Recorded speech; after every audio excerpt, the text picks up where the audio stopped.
ঘটনা ঘটার আগেই কাকে কাকে অ্যারেস্ট করা হবে সেটা আবার গদ্দার বাবু বলে দিচ্ছেন। তার মানেটা কি? আপনারা কি চান না যে আসল দোষী শাস্তি পাক? আপনারা কি চান না আসল কালপিট ধরা পড়ুক? আপনারা কি মনে করেন যে আমরা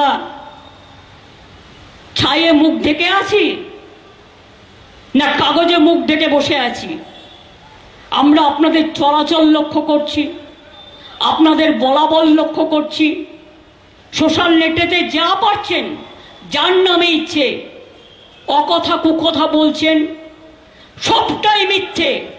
আমি আপনাদের বলবো 1% যদি ঠিক হয়, 99% অসত্য কথা, কুকথা, অকথা, মিথ্যা, কুৎসা, অপপ্রচারের ঢেউ করছেন। তার কারণ বাংলায় শান্তি থাক এটা আপনারা চান না, বাংলা মা ভালো থাক এটা আপনারা চান না, বাংলার বদনাম করতে চান আপনারা সারা পৃথিবী জুড়ে। তাই আপনারা এই রাজনীতি করছেন। এনআরসির নামে কত লোককে গুলি করে মেরেছেন, আসামে কত বাঙালির নাম বাদ দিয়েছেন, কত লোককে এনআরসিতে মেরেছেন, দিল্লিতে নদীর জল নালাগুলো লাল হয়ে গিয়েছিল। আজ পর্যন্ত জানতে পেরেছেন কত মানুষ মারা গিয়েছিল? উত্তরপ্রদেশে কত মানুষ মারা গিয়েছিল? মধ্যপ্রদেশে কত মানুষ মারা গিয়েছিল? রাজস্থানে কত মানুষ মারা গিয়েছিল? বাংলা নিয়ে যে সাংবাদিকগুলো চিৎকার করেন, মিডিয়া নয় এখন মোডিয়া হয়ে গেছে, এটা কন্ট্রোল করে কে? মিডিয়া কন্ট্রোল করে বিজেপি গভর্নমেন্ট। আমি দাঁড়িয়ে বলছি আপনাদের, সকালবেলায় বলে দেয় রেল অ্যাক্সিডেন্ট হলেও এটা দেখাবে না, এই খবরটা দেখাবে, আর এই খবরটা দেখাবে না যিনি রেলওয়ে মিনিস্টার, তিনি আবার আইএনসি এর মিনিস্টারও। আমি যদি মিথ্যে কথা বলি আমার বিরুদ্ধে ডিফামেশন করতে পারেন, আমার বিরুদ্ধে আপনি নিশ্চয়ই আপনার সন্দেহ থাকলে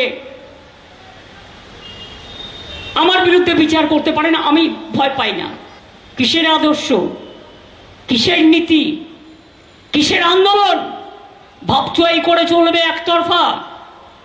আমরা শান্ত আছি বলে, আমরা কিছু বলছি না বলে ওয়ান সাইডেড কুৎসা করবে, ওয়ান সাইডেড অপপ্রচার করবে। আমি দেখছি, শুধু দেখছি, লক্ষ্য করছি আর ভাবছি। আমি এমনকি সেদিন অস্বীকার করতে পারবেন না পরিবার, আমি বিনীত গোয়েল সিপিকে নিয়ে গেছিলাম আমার সাথে। যদি বাবা মার কোনো সন্দেহ থাকে তাদের থেকে তার কথা শুনবার জন্য আমি প্রায় 1 ঘন্টা ছিলাম। আমি এটাও বলেছিলাম যে দেখুন আমাদের একটা কর্তব্য আছে, মেয়েটি তো আর ফিরে আসবে না, ওর নামে যদি আপনারা কিছু করতে চান করতে পারেন, যা টাকা লাগবে আমি দেব। একটা কম্পেনসেশন, যারা বলছেন কম্পেনসেশন দেওয়ার কথা তাদের বলে রাখি, এটা আমার বলা আছে।